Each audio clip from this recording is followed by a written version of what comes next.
எல்லாருக்கும் மேலாக உயர்ந்தவர், உமக்கு மேல் ஒருவரும் இல்லையே. அல்லேலூயா, அல்லேலூயா, அல்லேலூயா, ஆமென். அல்லேலூயா, அல்லேலூயா, அல்லேலூயா, ஆமென். ஒருவரால் சிருஷ்டிக்கப்படாமலே தாமாக என்றென்றும் இருப்பவர். இப்போதும் கூட விசுவாசம் பற்றி தொடர்ந்து படிக்கிறோம்.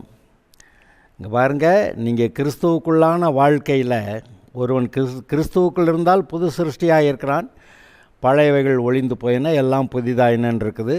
அது மாத்திரமல்ல, நம்மை பரிசுத்தவான்களாக மாற்றும்படி, நீதிமான்களாக மாற்றும்படி பாவமில்லாத அவரை நமக்காக பாவமாக்கினார்னு நீங்கள் வாசிக்கிறீங்க. அதாவது இதை விசுவாசிக்கிறது ரொம்ப அவசியம். அதாவது பாவமில்லாத அவர் நமக்காக பாவமாகி நமக்கு வர வேண்டிய தண்டனைகளை அவர் சிலுவையில் ஏற்றுக்கொண்டு மரித்தார். பாவத்தின் சம்பளம் மரணம். இன்றைக்கு நம்முடைய பாவங்களுக்காக அவர் தண்டனையை ஏற்றுக்கொண்டு மரித்தார். நம்முடைய பாவங்களை அவர் ஏற்றுக்கொண்டார்னாவே அவர் பாவமாயிட்டார். இன்றைக்கி உலக மக்களுடைய இந்த உலக ஞானம் என்ன சொல்லுகிறது? நாம் செஞ்ச பாவத்துக்கு நம்ம தானே தண்டனை அனுபவிக்கணும், அது எப்படி இன்னொரு ஆள் தண்டனை அனுபவிக்கலாம், அது எப்படி நியாயமாக இருக்கும், கடவுள் செஞ்சது நியாயமா, இப்படியெல்லாம் பேசுவாங்க. நம்ம செஞ்ச பாவத்துக்கு நம்ம தான் தண்டனை அனுபவிக்கணும், அதானே நியாயம், அப்படி சொல்லுவாங்க. ஆனால் தேவனுடைய ஞானம் என்ன சொல்லுகிறது? இப்போ உங்கள் பிள்ளைகளை காப்பாற்றுறதுக்காக நீங்கள் போய் சாக ரெடி ஆகுறீங்களே, அதுபோல் என் பிள்ளையை காப்பாற்றுறதுக்கு நான் சாக ரெடியாக இருக்கிறேன். என் பிள்ளையோடைய குற்றத்தை நான் ஏற்றுக்கிட்டு அவங்களுக்கான தண்டனையை நான் ஏற்றுக்கிறேன். என் பிள்ளைங்க சாகிறதுக்கு போல நான் சாக ரெடியாக இருக்கிறேன் அப்படின்னு சொல்லி தேவனுடைய குமாரனாய் இயேசு நம்முடைய பாவங்களுக்காக அவர் மரித்தார். நம்முடைய பாவங்களை அவர் ஏற்றுக்கிட்டாருங்கிறதே ஒரு விஷயம். அது எப்படி இந்த பாவம் அங்கே போச்சு அப்படி கேட்டால் அது இன்னொரு கேள்வி. ஏற்றுக்கொண்டார், நம்முடைய பாவங்களை சாபங்களை ஏற்றுக்கொண்டார். அப்பொழுது அவர் பாவமெல்லாம் அங்கே போச்சு, அவர் பாவமாகவே ஆனார். அந்த பாவத்துக்கு அவர் தண்டனை அனுபவிக்கிறார். அவர் செய்யாத பாவத்துக்கு, இந்த உலகத்தாருடைய பாவத்தெல்லாம் அவர் ஏற்றுக்கிட்டு அவர் செய்யாத பாவங்களுக்கு அவர் தண்டனை அனுபவிக்கிறார். அவரும் அதை விசுவாசத்தினால ஏற்றுக்கிட்டு பாவமானார். நம்ம பாவமெல்லாம் அவர்கிட்ட போயிடுச்சு, நம்ம பாவத்துக்கான தண்டனையெல்லாம் அவர் ஏற்றுக்கிட்டாரு, அந்த பாவத்துக்கான தண்டனை செலுத்தப்பட்ட ஆயிற்று. அப்போ ஏன் பாவம் அங்கே போயிடுச்சு, அது தண்டனையெல்லாம் முடிஞ்சாச்சு, இப்போ இன்னும் என்கிட்ட பாவம் இல்லைன்னு இதை விசுவாசிக்கிறது இருக்குது. பார்த்தீங்களா? நம்ம சாதாரண ஆட்களை கூப்பிட்டு இயேசுவை ஏற்றுக்க, அவர் மன்னிப்பார், அவர் உனக்காக சிலுவையில் பாடுபட்டுருக்கிறாரு, மரித்திருக்கிறாருன்னு சொன்னால் உடனே பல்ட்டி அடிச்சிடுவாங்க, ஆண்டவரே ஏற்றுக்கிறேன் அப்படின்ட்டுருவாங்க. ஆனால் அந்த படித்த சில ஆளுகளை போய் கேளுங்க, அது எப்படி எந்த வாக்கில் போகும், அந்த பாவம் அவர்கிட்ட எப்படி போகும், அது எப்படி அந்த பாவத்துக்கு அவர் எப்படி தண்டனை அனுபவிப்பார், அது எப்படி நமக்கு நம்ம நீதிமான் ஆகிறது, இதெல்லாம் நடக்கிற காரியமா அப்படின்னு கேட்பாங்க. ஆனால் இங்கே தான் ஒரு சிம்பிள் ஃபெய்த்து, கர்த்தர் சொன்னதை நம்புகிறது. நீ கர்த்தர் சொன்னதை நம்புனீங்கன்னா இப்போ உங்களுடைய பாவமெல்லாம், அதாவது இது நீங்கள் ரட்சிக்கப்படுறதுக்கு முன்னாடி செஞ்ச பாவம், இப்போ ரட்சிக்கப்பட்ட பிறகு ஏதோ தப்பு தண்டா பண்ணிவிட்டு நீங்கள் போய் கர்த்தர்கிட்ட மன்னிப்பு கேட்டிங்களா, கேட்கலையா? மன்னிப்பு கேட்காமல் இருந்தால் அது இன்னும் அந்த பாவங்க இன்னும் உயிரோடு இருக்குது, இப்படி பாவம் உயிரோடு இருக்குது. ஆனால் ஐயையோ இப்படி பண்ணிட்டனே, இப்படி விழுந்து தொலைச்சிட்டனே அப்படின்னு சொல்லி போய் கர்த்தாவே எனக்கு மன்னிக்கணும், நான் மனம் திரும்புகிறேன், சரியாக இருக்கிறேன்னு கர்த்தர்கிட்ட நீங்கள் வேண்டின பிறகு, பாவத்தை அறிக்கையிட்ட பிறகு, அவருடைய வெளிச்சத்துக்குள்ளே நீங்கள் வந்துட்ட பிறகு, அதாவது அவர் எப்படி வெளிச்சத்தில் இருக்காரோ அதுபோல் நீங்கள் வெளிச்சத்தில் வந்த பிறகு, இருளில் நடக்கலை, வெளிச்சத்தில் வந்துடுறீங்க. பொய்யில் நடக்கலை, மறுபடியும் சத்தியத்தில் நடக்க ஆரம்பிச்சிட்டிங்க. அப்படிங்கிறப்ப அந்த பாவம் அங்கே மன்னிக்கப்பட்டிருக்கிறது. அந்த மன்னிக்கப்பட்டிருக்கிறதுங்கிறத நீங்கள் ஏற்றுக்கிறது தானே விசுவாசம். தேவன் அப்படி சொல்லுகிறார், உன்னுடைய பாவங்களுக்காக நான் பரிகாரம் செய்தேன்.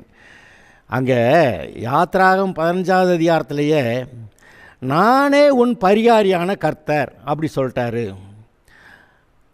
எங்கே யாத்திராகமத்தில், ஆதியாகமா யாத்திராகமா, அப்புறம் தான் லேவியராகமம் என்னாகும் உபாகமா எல்லாம் வருது. அந்த யாத்திராகமத்திலே கர்த்தர் சொல்லிட்டாரு, நானே உன் பரிகாரியான கர்த்தர். இந்த இடத்துல விளக்கமாக அவ்வளோ சொல்லியிருக்கிறாரு. ஆனாலும் ஆதாம் பாவம் செஞ்ச உடனேயே ஸ்திரீயின் வித்தா ஒருத்தர் வருவார், டேய் பிசாசை, அவர் உன் தலையை நசுக்குவார்டா அப்படி சொல்லிட்டாரு. அது மாத்திரமல்ல, அங்கே ஆதாம் ஏவாளுக்கு அடிக்கப்பட்ட ஒரு ஆட்டுக்குட்டி அல்லது ஆட்டுக்குட்டியோட தோல் உடை எடுத்து கொடுத்து அவர்கள் வெட்கமாக இருக்குன்னு சொன்னாங்க, அவர்களுக்கு நல்ல உடையை கொடுத்தார். ஆக அங்கே ஒரு ஆடு அடிக்கப்படுகிறது. உன்னுடைய பாவத்தை தொலைக்கிறதுக்கு ஒரு ஆளை அனுப்புகிறேன் நான், மேசியா, தேவனுடைய குமாரன், ஸ்திரீயின் வித்தா வர்றவர் அப்படியெல்லாம் சொல்லி, ஏங்க ஆதாமுடைய காலத்தில் இருந்தவங்கள்லாம் நம்பினாங்க. இன்றைக்கி படித்த ஒரு கூட்டம் இது எப்படி நடக்கும் அப்படின்னு கேள்வி கேட்குறாங்க. அப்போ கர்த்தர் சொல்கிறத கேட்கறது சரியா, இல்லை ஏட்டிக்கு போட்டியாக எதையாவது கேள்வி கேட்டுக்கிட்டு இருக்கிறது சரியா அப்படின்னு நாம் தான் நிதானிக்கிறோம். இங்கே பாருங்கள், அதான் சொல்லுவாங்க, பணியாரம் கொடுத்தா அதை நன்றி, பசியாக இருந்த நேரம் பார்த்து பணியாரம் கொடுத்தீங்க அப்படின்னு சொல்லிவிட்டு சாப்பிட்டா சந்தோஷம். அதில் இருக்க பணியாரத்தை பார்த்து இதில் எத்தனை ஓட்டை இருக்குது எண்ணி பார்க்கலாம் அப்படின்னு புள்ளியாக அங்கே ஓட்டையாக இருக்க எண்ணிக்கிட்டு இருந்தான்னா, ஏங்க பணியாரத்தை சாப்பிட்றது சரியா, இதில் எத்தனை ஓட்டை இருக்குது, இவன் கொடுத்த பணியாரத்தில் இத்தனை ஓட்டை இருந்துச்சுன்னு எண்ணி வச்சு, நீ கொடுத்த பணியாரத்தில் அத்தனை ஓட்டை இருந்துச்சு, அப்போ நான் உனக்கு திரும்பி கொடுக்குறதுல எத்தனை ஓட்டை இருந்தாலும் நீ ஒன்றும் சொல்லக்கூடாது அப்படின்னு இப்படி கணக்கு சொன்னால், இதை என்னங்க, அதாவது இவங்க சாதாரண மனுஷனாக கூட இல்லைங்கிறது தானே. இந்த உலக ஞானம் அது பொல்லாததாக இருக்கிறது, அது தேவனிடத்தில் மனிதனை சேர விடாமல் தடுக்கிறது. அதை பார்த்தீங்கன்னா ஆச்சரியமா இல்லையா? அந்த காலம் முதலே ஒவ்வொரு தலைமுறையிலையும் ஒவ்வொரு மனுஷன்ட்டையும் உன்னுடைய பாவங்களுக்காக நான் என்னுடைய குமாரனை அனுப்புகிறேன், அவர் பாடுபடுவார், அவர் உன் பாவத்துக்கான தண்டனை அவர் ஏற்றுக்குருவார், உன்னை விடுதலையாக்குவார். இப்போ லேவியராகமத்தில் சொல்லப்பட்டிருக்கிற சர்வாங்க தகன பலி, சமாதான பலி, பாவ நிவாரண பலி, குற்ற நிவாரண பலி, இது எல்லாமே ரத்தம் சிந்துகிற பலிகள். இயேசுவானவர் உனக்காக ரத்தம் சிந்துவார். பாவமில்லாமல் பிறந்து பாவமில்லாத ரத்தத்தை உனக்காக சிந்துவார்னு சொல்கிறது தானே. அதோட கூட போஜன பலி ஒன்று இருக்குது, அது மெல்லிய மாவுன்னு சொல்லப்பட்டிருக்கிறது. அதாவது தேவன் தம்முடைய குமாரனை அந்த தானியங்களை நொறுக்கி அதை இடித்து பிழிந்து நல்ல மெல்லிய மாவாகிற அளவுக்கு இயேசுடைய வாழ்க்கையில் அவர் நொறுக்கப்படுவார் அப்படின்னு காட்டுறது தானே. அவர் அப்படி இடித்து மெல்லிய மாவாக்கப்படுகிறார் அப்படி தானே. இன்றைக்கு நம்ம இங்கே 2 இடி அங்கே 2 இடிந்தோன்னா ஐயையோ அப்படின்னு சொல்லிட்டு நமக்கு ஒன்றும் முடியலைன்றான். ஆனால் இயேசுவானவர் எல்லா பாடுகளையும் அடிகளையும், அந்த தலையில் முள்முடி வச்சாங்க, சரீரத்தை மரத்தில் கட்டி வச்சு அந்த சவுக்குனால் அடித்த போது முதுகெல்லாம் ஒரே காயமாயிற்று. அங்கே தாடியை பிடித்து இழுத்தார்கள், அங்கே கைகளிலே கால்களிலே ஆணிகளால் அறைந்தார்கள், விழாவில் ஈட்டியால் குத்தினார்கள். இதெல்லாம் போக ரொம்ப கேவலமான மோசமான பேச்சுகளை அங்கே பேசினார்கள். அவர் சர்வலோகத்தை சிருஷ்டித்த மகிமையான தேவனை அங்கே நிர்வாணமாக்கி சிலுவையில் அறைந்தார்கள். ஏன்னா நிர்வாணத்தினால் உண்டான கேவலத்தையும் அந்த அவமானத்தையும் அதையும் போக்கணுங்கிறதுக்காக, வெட்கத்தை போக்கணுங்கிறதுக்காக அதற்கான தண்டனையை அவர் அங்கே அனுபவித்தார். ஆக இவ்வளவு தண்டனைகளை நமக்காக ஏற்றுக்கொண்டு நம்மை விடுவிக்கிறேன்னு வந்த ஒருவரை விசுவாசிக்கிறத, நம்புறது, அவர் சொல்கிறத கேட்கறது, ஏற்றுக்கிறது தானுங்க கரெக்டு. ஆனால் இப்போ இன்றைக்கி அநேகரை நீங்கள் பார்க்கும்போது ஆச்சரியமாக இருக்கிறது. இயேசுவை ஏற்றுக்கொள்ளுங்கள் ரட்சிக்கப்படுவீர்கள்னா எங்கள் வீட்டில் அதெல்லாம் விட மாட்டாங்கங்க. அதெல்லாம் அதாவது இவங்க நம்பவே செய்கிறாங்க, ஆனால் ஏற்றுக்கிற மாட்டாங்க. யாருக்காக யாரை விடுறாங்க? வீட்டாருக்காக நம்மை ரட்சிக்கிற தேவாதி தேவனை வேண்டாம் என்று சொல்லிவிடுகிறார்கள்.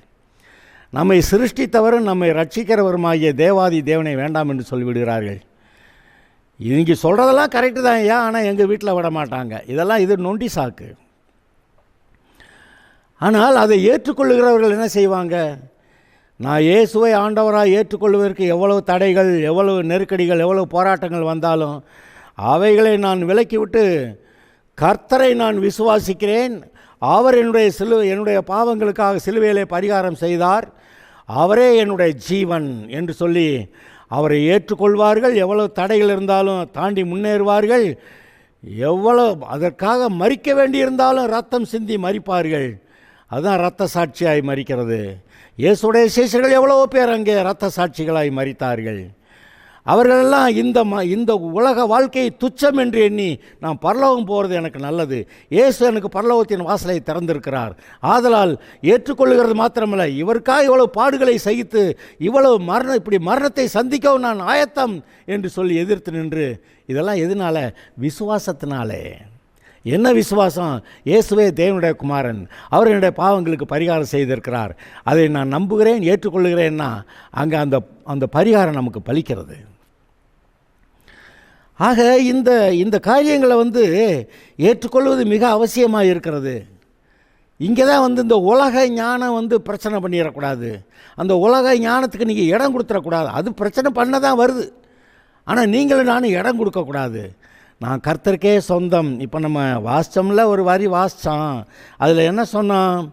யாவரோடு சமாதானமாக இருக்கவும் பரிசுத்தமுள்ளவர்களாக இருக்கவும் நாடுங்கள், பரிசுத்தம் இல்லாமல் ஒருவனும் தேவனை தரிசிப்பதில்லையே, ஒருவனும் தேவனுடைய கிருபையை இழந்து போகாதபடிக்கு யாதொரு கசப்பான வேர் முளைத்தெழும்பி கலக்கம் உண்டாக்குறதுனாலே அநேகர் தீட்டுப்படுகிறதற்கும், ஒருவனும் வேசிக்கள்ளனாகவும் ஒருவேளை போஜனத்துக்காக தன் சேஷ்ட புத்திர பாகத்தை விற்று போட்ட ஏசாவை போல சீர்கட்டவனாக இராதபடிக்கு எச்சரிக்கையாயிருங்கள். எப்படி போன செய்தியில் தேவனுடைய கிருபை இழந்து போகாதபடிக்கு யாதொரு கசப்பான வேர் முளைக்காமல் உங்களோட வாழ்க்கையை கெடுக்காமல் கவனமாக இருன்னு சொன்னேன்.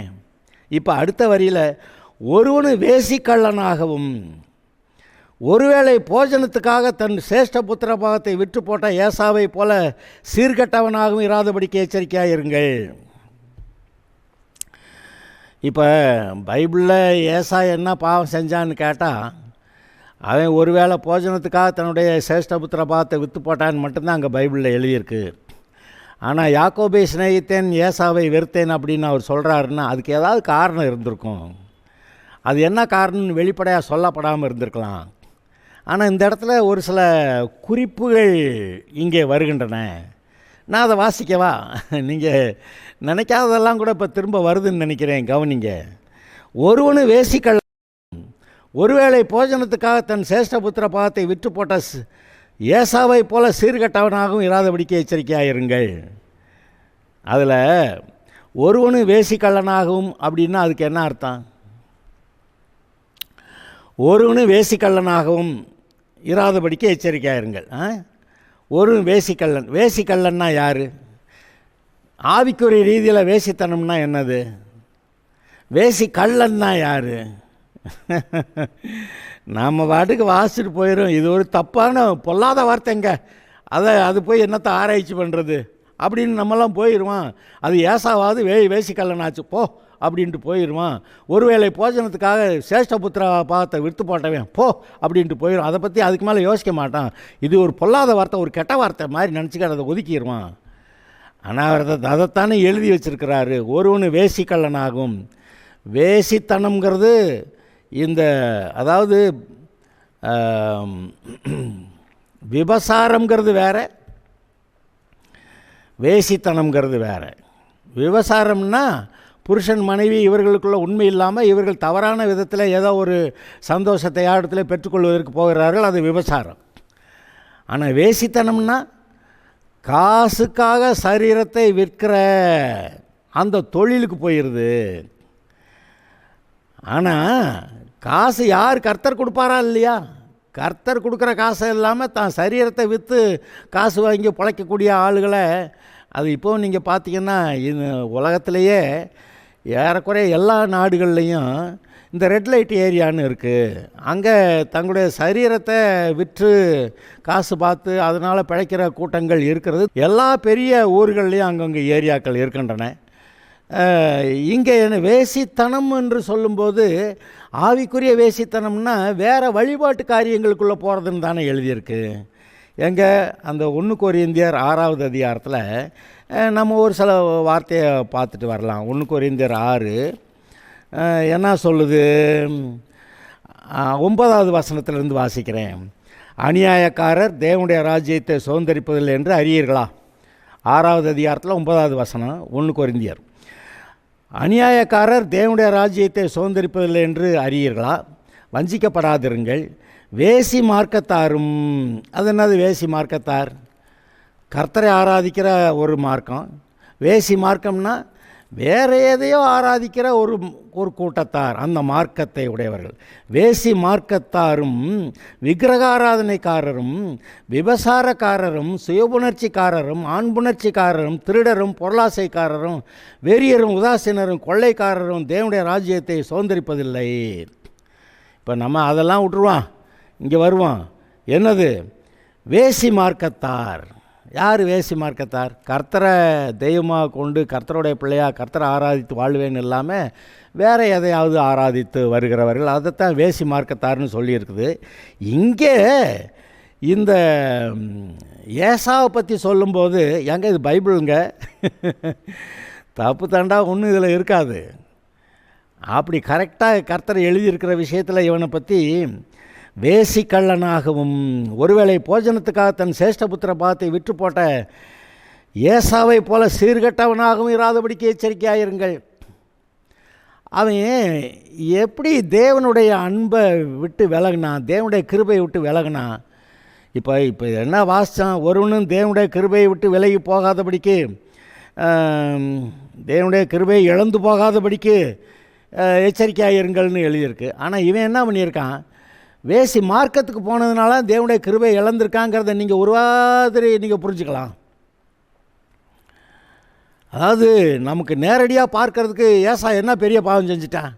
சாப்பாடு இல்லை, இன்றைக்கி இப்போ கொஞ்ச நேரத்தில் செத்து போயிடுவான் போல் இருக்குது. அதனால் சரி அதான் இந்த இதெல்லாம் வச்சுக்கடா, சொத்து பூரா வச்சுக்க, எனக்கு இந்த சாப்பாட்டை கொடுன்னு கேட்டு வாங்கினப்போ இது ஒரு பெரிய பாவங்களா அப்படின்னு நீங்கள் நானும் சொல்லலாம். ஆனால் இதை கூட சகிக்க முடியும். ஆனால் வேசி கள்ளனாகும், வேசி மார்க்கத்தில் இருந்துக்கிட்டு அதை கள்ளத்தனமாக செஞ்சான்னு வரும்.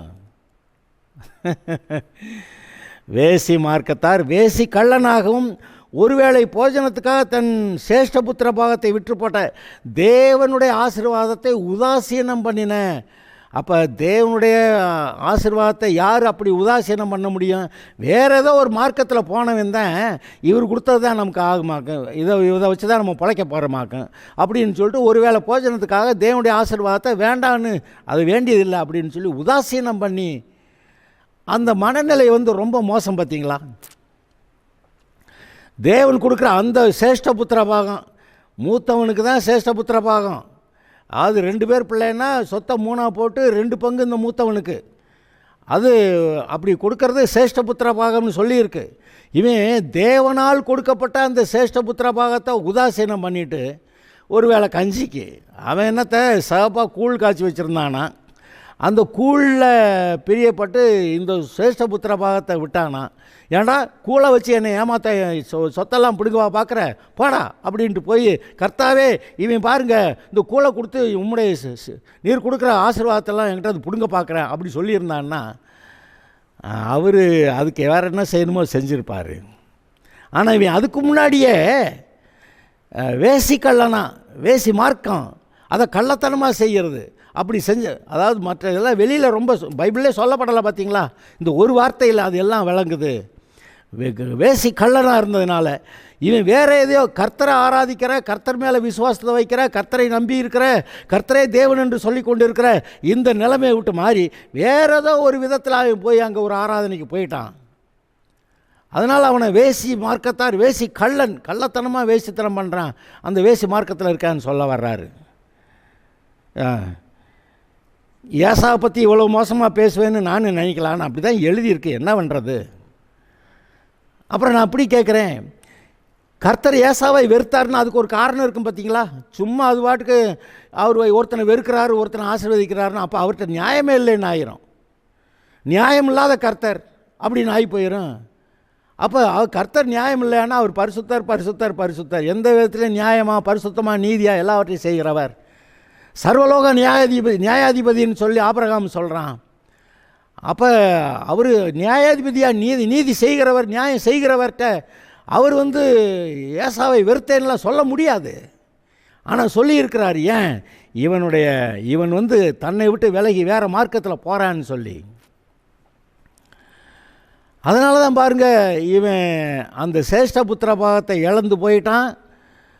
இவன் அந்த தேசத்திலே குடியிராமல் போய் இவனுடைய கூட்டமெல்லாம் ஏசாவும் வகைரா எல்லாரும் சேயீர் மலையில் ஏதோம் தேசத்தில் குடியிருந்தாங்க. சேயீர் மலைங்கிறது, சேயீருங்கிற ஒரு மனுஷன் குடியிருந்தான். அந்த பகுதியில் போய் இவன் அங்கே போய் குடியிருந்தான். அதனால் சேயீர் தேசத்தார்னு, சேயீர் மலை குடிகள்னு இந்த ஏசாவுடைய சந்ததியை சொல்லும். ஏதோமியர்னு சொல்லும்போதும் இந்த ஏசாவுடைய சந்ததியை தான் சொல்லுது. ஆக இவர்கள் கர்த்தருடைய சுதந்திரத்தை விட்டு போய்விட்டார்கள். இது போனது யாக்கோபு விரட்டலை. ஆனால் யாக்கோபு இங்கே சேர்ந்துட்டான். எங்கே? தன்னுடைய மாமனுடைய வீட்டில் இருந்து 2 பரிவாரங்களோட மனைவிகளோட வந்தவன். அவன் ஈசாக்கு இருந்த இடத்துல அங்கே அவன் செட்டில் ஆகிட்டான். இவன் ஏசா இந்த தேசத்தை விட்டு விலகி போயிட்டான். இதுவே கர்த்தரே அவன் மேலே செலுத்தின நியாய தீர்ப்புன்னு நீங்கள் பார்க்கலையா? இவன் தான் மூத்த குமாரன், இவனுக்கு தான் அந்த தேசம் சுதந்திரமாக இருந்திருக்கணும். ஆனால் இவன் அந்த ஒரு வேளை சாப்பாட்டுக்காக அந்த சேஷ்டபுத்திர பாகத்தை வேண்டான்னு தள்ளிட்டான், துச்சமாக எண்ணிட்டான். கர்த்தருடைய ஆசீர்வாதம் எனக்கு வேண்டியதில்லை. அப்போ இவன் மேலே கர்த்தர் எப்படி அன்பாக இருப்பார்? இப்போ யாக்கோபு நீதிமான் அப்படி நான் சொல்லலை. அவன் அங்கே போய் லாபானோடைய வீட்டில் இருந்துக்கிட்டு இந்த மனைவிக்கு 7 வருஷம், அந்த மனைவிக்கு 7 வருஷம், இவனுடைய பரிவாரத்துக்கு 6 வருஷம், மொத்தம் 20 வருஷமும் 20 வருஷமாக தன்னுடைய மனைவிகள் வேறு வழிபாடுகளில் இருந்ததுக்கு அனுமதிச்சவன் தானே. ஆனால் ஒரு நேரம் வந்தது, செத்தம்டான்னு சொன்னவுடனே மனைவிகள்கிட்ட இருந்த எல்லா நகை நட்டெல்லாம் வாங்கி அதில் இந்த மற்ற வழிபாடுகளுக்கு சம்மந்தப்பட்ட காரியங்கள்லாம் இருக்குது, அதெல்லாம் கொண்டா எல்லாம் கேட்டு வாங்கி கருவாளி மரத்தடியில் புதைச்சிட்டு ஒன்றுமே இல்லாமல் சுத்தமாக, ஆண்டவரே நான் எல்லாத்தையும் தூர போட்டேன், எல்லாத்தையும் அந்த அசுத்தமான பொல்லாத வழிபாடு சம்மந்தப்பட்ட காரியங்களெல்லாம் என்னை விட்டு என்னுடைய குடும்பத்தை விட்டு விலக்கிட்டேன், நான் இப்போ உமக்கு பலியிட வர்றேன் அப்படின்னு அங்கே பலியிட போனான். பார்த்தீங்களா? அங்கே பலியிட்ட போனான். அப்பொழுது கர்த்தர் அவனுடைய பலியை அங்கீகரித்தார். அப்பொழுது என்ன நடந்தது? அவனுக்கு விரோதமாக இருந்த கானானியர்கள் எல்லாம், அந்த தேசத்து குடிகள் எல்லாம் அவர்கள் மேலே உண்டான பயங்கரத்தினால அவர்கள் யாக்கோபை தொடராதிருந்தார்கள் அப்படின்னு எழுதியிருக்கு. அந்த சமயத்தில் தாங்க யாக்கோபு உண்மையாக மனம் திரும்பி இருக்கிறான். ஆனால் யாக்கோபுகிட்ட இருந்த உண்மையான மனம் திரும்புதல் இந்த ஏசாக்கிட்ட இல்லை. வேசிக்கல்லன்னு போட்டிருக்கு. ரகசியமாக மற்றவங்களுக்கு தெரியாமல் வெளியில் பார்க்க யோக்கியனாக இருக்கிறது போல் இருந்துக்கிட்டு ஆனால் மற்ற தவறான ஒரு வழியில் போயிருந்திருக்காங்கிறத இந்த வார்த்தை காட்டுகிறது. இன்றைக்கி இங்கே வேசிக்கல்லராக யாராவது இருந்தால் நிச்சயமாக பிடிபடுவாங்க, அதில் ஒன்றும் சந்தேகம் கிடையாது. பாவிகள் நீதிமான்களுடைய சபையில் நிலை நிற்பதில்லை அப்படி எழுதியிருக்கு. இருதயத்தில் சுத்தமுள்ளவர்கள் பாக்கியவான்கள் தேவனை தரிசிப்பார்கள். பரிசுத்தம் இல்லாமல் ஒருவனும் தேவனை தரிசிப்பது இல்லையே. அப்போ நம்முடைய இருதயத்தை பரிசுத்தம் பண்ண கர்த்தரை பார்க்கலாம், தரிசிக்கலாம். ஆவிக்குரிய ரீதியில் நீங்கள் ஆவியாக தான் இருக்கீங்க, நீங்கள் ஒன்றும் மாம்சம் கிடையாது. இந்த மாம்சமான கூட்டுக்குள்ளே வீட்டுக்குள்ளே குடியிருக்கிறீங்க. ஆனால் யுவர் மேன், ஒரு மனுஷன், நீங்கள் மனுஷனாக இருக்கிறது அந்த மனுஷன் ஆவி மனிதன். ஆவிக்குரிய கண்களில் நீங்கள் பார்க்குறீங்க, ஆவிக்குரிய கண்களில் ஆவியாக இருக்கிற தேவனை பார்க்குறீங்க. ஆனால் பாவம் இருக்கும்போது அந்த பாவம் அந்த ஆவிக்குரிய கண்களை கூடாக்கிறது, அதனால் தேவனை பார்க்க முடியலை. இங்கே என்ன நடந்திருக்கிறது? கர்த்தரை யாக்கோபு ஒரு நேரம் கர்த்தரை விசுவாசித்து அங்கே கர்த்தருக்கு பலியிட வந்துட்டான். இந்த ஏசா அப்படி வரலையே. அவன் என்ன செஞ்சு எழுதியிருக்கு? ஏனென்றால் பிற்பாடு அவன் ஆசீர்வாதத்தை சுதந்திரித்துக் கொள்ள விரும்பியும் ஆகாதவன் என்று தள்ளப்பட்டதை அறிவீர்கள். ஏசாவுக்கு அந்த ஆசீர்வாதம் வேண்டான்னு இல்லை, அந்த நேரத்துக்கு சாப்பாட்டுக்காக விட்டுட்டான்னு சொல்கிறான். ஆனால் பின்னாடி அவன் ஆசீர்வாதத்தை சுதந்திரித்துக் கொள்ள விரும்பியும் ஆகாதவன் என்று தள்ளப்பட்டதை அறிவீர்கள். அவன் கண்ணீர் விட்டு கவலையோட தேடியும் மனமாறுதலை காணாமல் போனான். என்ன மனமாறுதல்? உண்மையான மனமாறுதல், உண்மையான மனம் திரும்புதல். இவன் மட்டும் உண்மையாக மனம் திரும்பி இருந்தான்னா நீங்கள் நினைக்கிறீங்களா கர்த்தர் அவனை வேண்டான்னு தள்ளியிருப்பார்னு? என்னிடத்துல வருகிற ஒருவனை நான் புறம்பே தள்ளுவதில்லை என்று சொன்னவர். அப்படி சொன்னவர் இவனை உண்மையாக மனம் திரும்பி வந்திருந்தா இவனை ஏற்றுக்கொள்ள மாட்டேன்னு அவர் சொல்லியிருக்க முடியாது. சொல்லியிருந்தால் அவர் தேவனாக இருக்கிற அளவுக்கு தகுதியுள்ளவராக இருக்க முடியாது. அது பாருங்கள், ஒவ்வொரு தேவன் ஏதாவது ஒரு இடத்துல தப்பு பண்ணாருன்னா அவர் தேவனாக இருக்க தகுதி இல்லாதவராக போயிடுவார். அவர் தன்னுடைய வார்த்தையை கனம் பண்ணுறாரு, சொன்ன வார்த்தையை நிறைவேற்றுகிறாரு. அப்படிப்பட்ட இருக்கும்போது இந்த ஏசா கடைசி வரைக்கும் மனம் திரும்பவில்லை என்பதை மட்டும் நீங்கள் நன்றாய் கவனியுங்கள். யாக்கோபு மனம் திரும்பிட்டான்.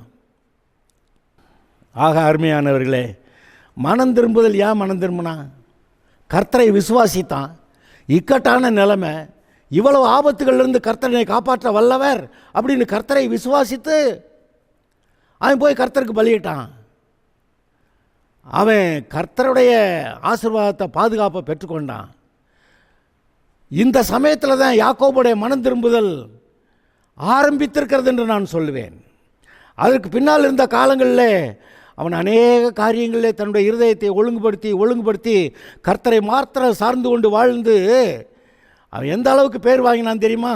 ஆபிரகாமின் தேவனும், ஈசாக்கின் தேவனும், யாக்கோபின் தேவனும் என்று தேவன் தன்னை குறித்து சொல்லிக் கொள்கிற அளவுக்கு இவன் கர்த்தருக்கு பரிசுத்தம் என்று தன்னை ஒப்புவித்தான். இல்லாட்டா இந்த போக்கடா யாக்கோபை வச்சுக்கிட்டு அவனுடைய தேவன் நான் அவர் சொல்லிக்கிடுவாரா? 20 வருஷமாக தன்னுடைய மனைவிகள் பொல்லாத வழிகளில் இருந்த அந்த மார்க்கத்தில் இருந்தவர்களை இவன் ஒத்துக்கிட்டு பேசாமல் இருந்தான். பார்த்தீங்களா அந்த வீட்டில்? அதை கர்த்தரை அங்கீகரிப்பாரா? ஆனால் இந்த சமயத்தில் அந்த கானானியர்கள் எல்லாரும் சேர்ந்து இவனையும் வம்சத்தார் எல்லாரையும் கொன்று விடுவார்கள் என்று பயம் வந்தபோது கர்த்தர் சொல்லிட்டாரு, உனக்கு வேறு வழியே கிடையாது, நீ என்கிட்ட வந்தால் பிழைச்ச, நீ போய் அங்கே பெத்தலில் பலியிடு அப்படி சொன்னார். அவனு விசுவாசித்து போனான். விசுவாசித்து அதுக்கு முன்னாடி இந்த வேண்டாத காரியங்களெல்லாம் இவர்கள் மனைவியில் போட்டிருந்த காதணி அதெல்லாம் அதில் அந்த அவர்கள் சொரூபத்தின் படங்கள் அங்கே இருக்கும். எல்லாத்தையும் கொண்டா சொல்லி அதை விற்று காசாக்கலை. அதை கருவாலி மரத்தடியில் புதைச்சிட்டு இது வேண்டான்னு புதைச்சிட்டு கர்த்தர்கிட்ட போய் பரிசுத்தமாக அவன் பெத்தேலுக்கு போகிறான். அங்கே கர்த்தர் அவனை அங்கீகரித்தார். அது முதல் அவன் கர்த்தருக்குள்ளே பரிசுத்தமாகிக்கொண்டே வந்திருந்திருக்கிறான். எந்த அளவுக்குன்னா நான் யாக்கோபின் தேவன்னு சொல்லிக்கிற அளவுக்கு. ஆக அருமையானவர்களே, நீ யோசித்து பாருங்கள். இங்கே இந்த வசனத்தை நான் மறுபடியும் வாசிக்கிறேன். இந்த விசுவாசங்கிறது ரொம்ப முக்கியமான ஒரு விஷயம். சிக்கலான சில இடங்களில் நீங்கள் அந்த விசுவாசத்தை பார்க்கணும். ஒருவனும் தேவனுடைய கிருபையை இழந்து போகாதபடிக்கும் யாதொரு கசப்பான வேறு முளைத்தெழும்பி கலக்கம் உண்டாக்குறதுனாலே அநேகர் தீட்டுப்படாதபடிக்கும், ஒருவேளை ஒருவனு வேசிக்கல்லனாகவும் ஒருவேளை போஜனத்துக்காக தன் சேஷ்டபுத்திர பாகத்தை விற்று போட்ட ஏசாவை போல சீர்கட்டவனாகவும் இராதபடிக்கு எச்சரிக்கையாயிருங்கள். ஏனென்றால் பிற்பாடு அவன் ஆசீர்வாதத்தை சுதந்திரித்துக் கொள்ள விரும்பியும் ஆகாதவன் என்று தள்ளப்பட்டதை அறிவீர்கள். அவன் கண்ணீரை விட்டு கவலையோட தேடியும் மனமாறுதலை காணாமல் போனான். அருமையானவர்களே, உண்மையான மனம் திரும்புதல் அங்கே தேவையாக இருந்தது. ஏசா கடைசி வரைக்கும் அவன் மனம் திரும்பலை. அதனால் அவனோட இருந்த கூட்டத்தார் யாவரும் தீட்டுப்பட்டார்கள்னு கூட நீங்கள் நினைக்கலாமா? ஏன்னா அவங்களும் ரட்சிக்கப்படலை. இந்த ஒரு மனுஷன், தலைவனாக இருக்கிற ஒரு மனுஷன் ரட்சிக்கப்படாததுனால அவனோட கூட்டத்தார் யாவரும் ரட்சிக்கப்படலை. அப்போ அந்த கூட்டத்தார் ரட்சிக்கப்படலைன்னா அவர்களும் தீட்டுப்பட்டார்கள். ஏசாவோடு கூட சேர்ந்து அவர்களும் தீட்டுப்பட்டார்கள்.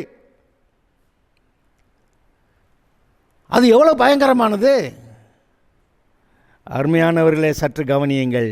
ஏசா தன்னை தீட்டுள்ளவனாக்கி கொண்டு மனம் திரும்ப முடியாத அளவுக்கு அவன் கேட்டுட்டான்.